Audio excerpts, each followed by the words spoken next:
mes grynus naudojam ir jų negalima, tarkim, susiekti, nematyti. Tai su XLM irgi bus peer-to-peer, bus galima žmonės vieni tarp kitų vedžiotis, bet už juos nieko nebus galima, jokio turto už juos nebus galima įsigyti.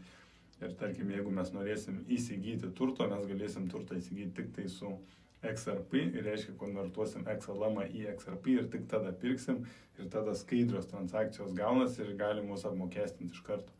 Bet peer-to-peer, kaip dabar kešus naudojam, reiškia, nebus.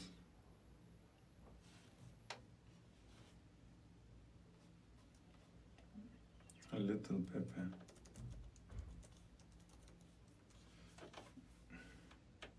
Iš kur jūs traukia tas projektas toks?